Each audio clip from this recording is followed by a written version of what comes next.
जो सवाल है वो सवाल यही है कि बताइए उत्तर प्रदेश में हो क्या रहा है, चल क्या रहा है। केशव प्रसाद मौर्य अलग बैठक कर रहे हैं, योगी आदित्यनाथ अलग बैठक बुला रहे हैं, भूपेंद्र यादव से जेपी नड्डा अलग से मुलाकात कर रहे हैं। 4 दिनों में 5 अलग अलग बैठकें हो चुकी है। इस पर बातचीत करने के लिए कि अगले आने वाले दिनों में क्या उत्तर प्रदेश में कुछ बड़ा होने वाला है, कुछ खास मेहमान हमारे साथ जुड़ चुके हैं, उनसे आपका तारुफ करवा देती हूं। इस वक्त यहाँ स्टूडियो में 3 खास मेहमान हमारे साथ जुड़े हुए हैं जो स्क्रीन पर आपको दिखाई दे रहे हैं।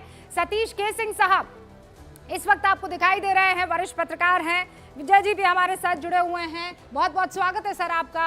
और हमारे साथ यहाँ पर चौगावकर जी भी है, वरिष्ठ पत्रकार है। आप तीनों का बहुत बहुत स्वागत है। और उधर हमारे साथ भारतीय जनता पार्टी के राष्ट्रीय प्रवक्ता राकेश त्रिपाठी जुड़ चुके हैं, समाजवादी पार्टी के राष्ट्रीय प्रवक्ता मनोज काका हमारे साथ जुड़ चुके हैं और राजनीतिक विश्लेषक शुभ्रास्ता भी इस वक्त आपको स्क्रीन पर दिखाई दे रही है। सबसे पहले राकेश जी, शुरुआत आपसे। ये उत्तर प्रदेश में इतनी चर्चाएं क्या हो रही है भाई, उस पर पूर्ण विराम लगाइए, हमें जानकारी दीजिए।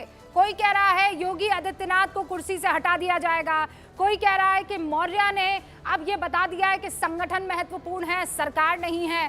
तो फिर अगर और निषाद अभी कह रहे थे कि ये तो विरोधियों की तरफ से चलाया गया, फैलाया गया भ्रम है, सच क्या है?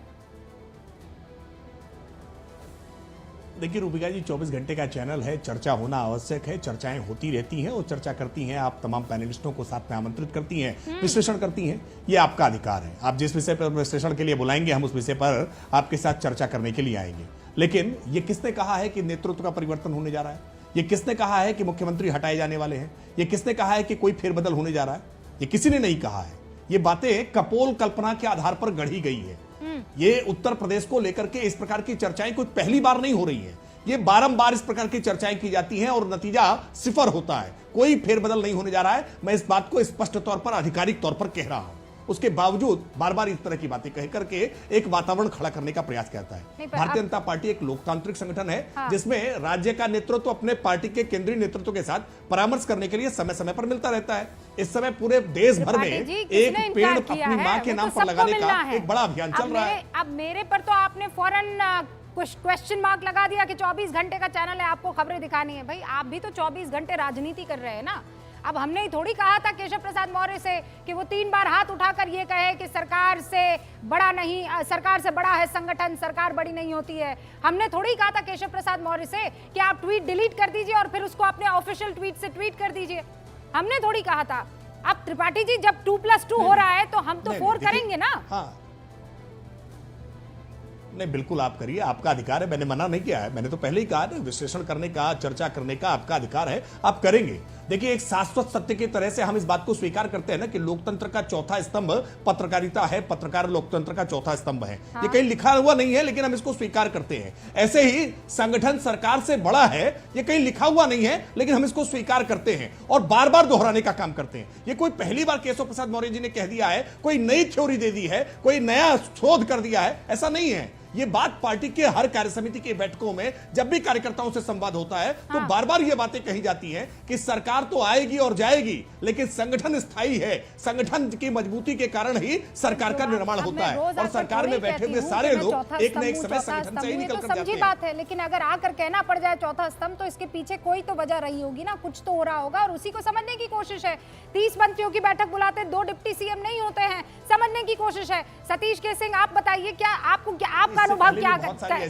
ठीक है त्रिपाठी जी, मैं आप डिबेट ओपन कर रही हूँ ना, मैं डिबेट ओपन कर रही हूँ। आपने कह दिया आधिकारिक तौर पर कोई सत्ता परिवर्तन नहीं होने वाला है। अब इस चर्चा को मैं आगे बढ़ा देती हूँ। सतीश केसिंग साहब, देखिए, विरोधियों की तरफ से ये स्वर बुलंद किए जा रहे हैं, हो रहा कुछ नहीं है। अरे नेताओं से आप पूछिएगा तो जलेबी ही बनाएंगे, कुछ साफ साफ बोलेंगे। हो सकता है निषाद जी सबसे पहले पलट जाए, ऐसी पलटते रहे। बात यह है, सीधी सी बात है कि भूकंप के बीच में दिल्ली से लेके लखनऊ तक बुलडोजर चल रहा है और सब लोग बुलडोजर उठा के चल रहा है। कौन किसके तरफ ले जाएगा कोई ठिकाना नहीं है। लेकिन भाजपा के भीतर आपने देखा होगा कि पिछड़े मंत्रियों, अगर उसकी एक कैटेगरी बनाई जाए तो उनकी आवाज ज्यादा गूंज रही है। और योगी जी के बारे में कहा जाता है कि वो टी सीरीज के जो हिंदू पिरामिड है उसमें एक दबंग मुखिया है। टी सीरीज बोला जाता है उनके बारे में। तो लग रहा है कि उत्तर प्रदेश जो श्वास न ली है भारतीय जनता पार्टी की, 10 चुनाव है, मेक और ब्रेक है योगी जी के लिए या भाजपा के लिए भी, तो लग रहा है कि कुछ न कुछ होगा। भले मंत्रिमंडल में फेरबदल हो, भले कुछ हो सकता है योगी जी ही बदल दिए जाएं। अब इस बार जैसे कि 2-2 दिन में 3-3 दिन में जो है केशव मौर्य दिल्ली पहुंच जा रहे हैं भाई। अब सुना है इस बार तो सुने कागज पत्तर लेके आए थे, हमको कल कोई बता रहा था। तो कुछ तो होगा, कुछ तो होगा। अब तो देखिए अखिलेश त्रिपाठी जी देखिए ठहाके लगा रहे जी? हैं, आप कह रहे हैं कुछ तो होगा और त्रिपाठी जी अपने ठहाके लगा और कर एक कुछ चीज बताने और, की कोशिश एक कर चीज रहे और हैं। सुन लीजिए, लखनऊ वाले दिल्ली पर और दिल्ली वाले लखनऊ पर, है कि नहीं? समझ लीजिए ये कंपन कहाँ कहाँ हो रहा है, भूकंप का उधर से इधर आ रहा है, इधर से उधर जा रहा है, पता नहीं लग रहा है। और क्या होगा इसका कौन सा नतीजा? भूकंप, किस तरह की कंपन, शुभ्रास्ता कोई जानकारी आपको हाथ लग रही है? लेकिन ये हम सिर्फ यहाँ चर्चा करेंगे और जो होना है वो हो जाएगा। रूबिका जी, कम से कम भारतीय जनता पार्टी के साथ यह तो है कि कोई भी हार हो या कोई भी जीत हो, दोनों सिचुएशन में विश्लेषण इतना होता है कि उस विश्लेषण पर भी कई प्राइम टाइम डिबेट्स ऑर्गेनाइज होते हैं। लेकिन आप देखिए कि क्या कांग्रेस पार्टी में या विपक्ष के किसी भी पार्टी में क्या इस तरीके का विश्लेषण देखने को मिलता है? मेरे लिए ये एक दिलचस्प बात है। जहां तक बात रही यूपी की राजनीति की, तो निश्चित रूप से मेरे पास कोई एक्स्ट्रा इन्फॉर्मेशन नहीं है, लेकिन मैं जो भी ट्रेंड और जो भी चीजें पब्लिक डोमेन में है उसके हिसाब से मैं ये जरूर कह सकती हूँ कि यूपी की हार के बाद जो विश्लेषण पार्टी के अंदर हो रहा है, उसके बाद कुछ न कुछ ऐसे निर्णय जरूर लिए जाएंगे जिससे संगठनात्मक रूप से पार्टी मजबूत हो। और इसमें कोई गलत बात नहीं है या इसमें कोई दो राय नहीं होनी चाहिए। लेकिन ये जो अटकलें लगाई जाती हैं कि योगी जी को हटाया जाएगा, या एक अटकल लगा दी जाती है कि केंद्र और राज्य के बीच में बहुत बड़ा फासला है, ऐसा वैचारिक फासला है जिसको पाटा नहीं जा सकता, इस तरीके की बात मुझे लगता है कि निराधार है। लेकिन अभी आने वाले समय में देखिए क्या होता है। मुझे नहीं लगता कि सत्ता परिवर्तन जैसी मैं कोई चीज देख रही हूँ या योगी जी को हटा करके किसी और को मैं सीएम बनता हुआ। कुल मिलाकर मामला फिर भ्रम पर आ रहा है। मनोज काका हमारे साथ बने हुए। मनोज काका, वो चाणक्य नीति आप जानते हैं ना कि विरोधियों को जब आप सबसे ज्यादा मजबूत हो ऐसे बताओ कि मैं कमजोर हूँ, और जब सबसे ज्यादा कमजोर हो ऐसे बताओ कि मुझसे ज्यादा मजबूत नहीं है। बीजेपी कहीं ऐसा कोई खेल तो नहीं कर रही आप लोगों के साथ? देखिए, बीजेपी तो अपने ही खेल में इस समय परास्त हो गई है। तो जो लोग अपने खेल में परास्त हो चुके हैं वो खुद के बचाने की संभावनाएं तलाश रहे हैं। और राहत इंदौरी साहब की एक लाइन है कि आंखों में पानी रखो, होठों पे चिंगारी रखो, और जिंदा रहना है तो तरकीबें बहुत सारी रखो। तो अब तरकीबों से काम चलेगा नहीं। योगी आदित्यनाथ जी और पूरा जब उत्तर प्रदेश के कार्य समिति की जब मीटिंग हो रही थी, जो बात केशव मौर्य जी ने जिस तिरस्कार और बहिष्कार के भावना से उन्होंने कहा, मुख्यमंत्री के सम्मुख उन्होंने कहा, असल में वो पूरे जो मुख्यमंत्री के सामने केशव मौर्य जी का जो उनका बयान था, हाँ? वो असल में ये कहना चाह रहे थे अपने मुख्यमंत्री को बताना चाह रहे थे, मंचस्थ मुख्यमंत्री को, कि देखो संगठन सरकार से बड़ा है, केशव मौर्य योगी आदित्यनाथ से बड़े हैं।